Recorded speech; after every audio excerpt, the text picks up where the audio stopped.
Actual video ito ng hazing na naganap nito lamang nakaraang Sabado. Ibinigay ito sa amin ng isa sa pinakamalaki at pinakakilalang confraternity o fraternity at sorority sa Pilipinas. Tinutuhod.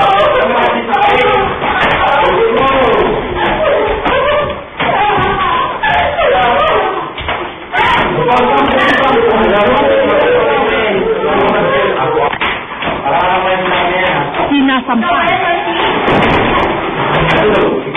Sinapatol ang babae. Habang isinisigaw ang ritual ng sinasalihan niyang kapatiran. Ang kanyang mga kabral halinhinan sa pagpalo. At sa kanilang bawat paghampas, nakukuha pa nilang ngumiti. Umiiyak na. Kita-kita ko sa kamera. Lahat daw ng pananakit na ito, simbolo ng kanilang pagkakaisa at pagmamahal. 4 na araw matapos ang initiation o hazing, ipinakita sa amin ng grupo ang mismong bahay kung saan nila ito ginawa. Dito namin nakilala si Grace, hindi niya tunay na pangalan, 4th year college student sa isang kolehiyo sa Quezon City. Siya raw ang babaeng sinasaktan sa video. Iika-ika at hirap na hirap sa paglakad ngayon si Grace.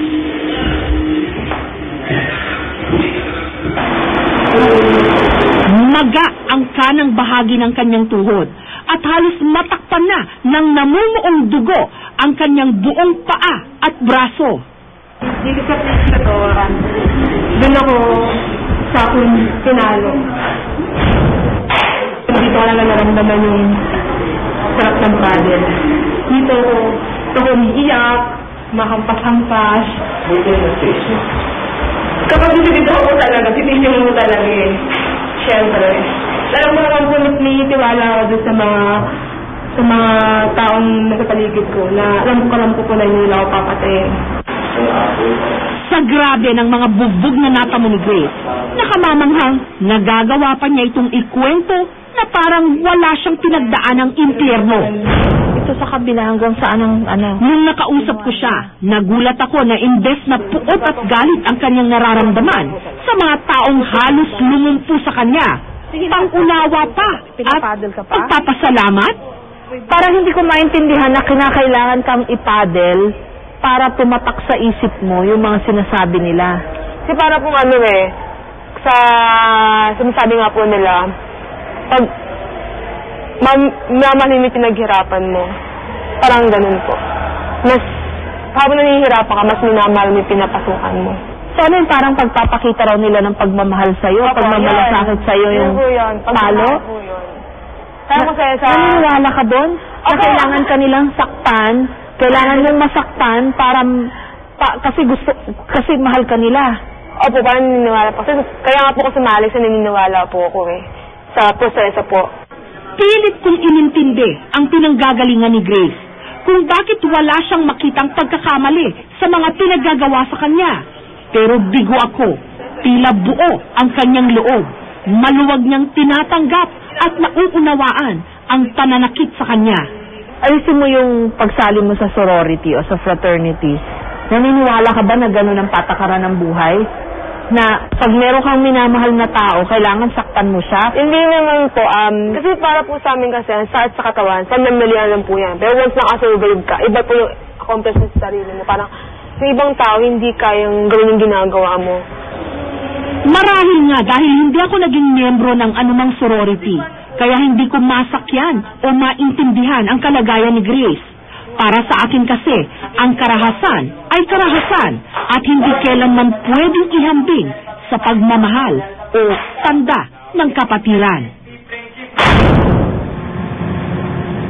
Dinala namin si Grace sa ospital. Ayon sa doktor, swerte ang dalaga na hindi tinamaan ang kanyang mga vital organs. Pero wag daw siyang pakakasiguro. Siyempre, yung bugbog po ay mga, yung blood vessels, yung mga blood vessels natin pumuputok, nadadamage po yung mga red blood cells natin, and eventually mafi-filter out po yan through the kidneys. And kung masyado pong malakas yung load, no, tulad ng kahit anong mga filter, nagbabara din po yan. So maaari pong magbara yung kidney and magkaroon ng kidney failure. Maswerte nga si Grace dahil nalusutan niya ang peligro ng hazing.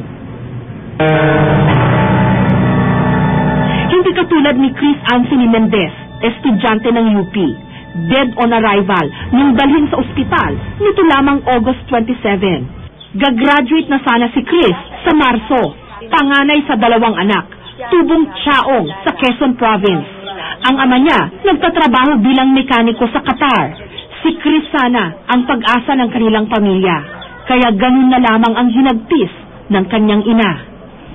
Sa mga gumawa nito, sana ko. Ako ang sinisinuman kayo. May magulang din kayo.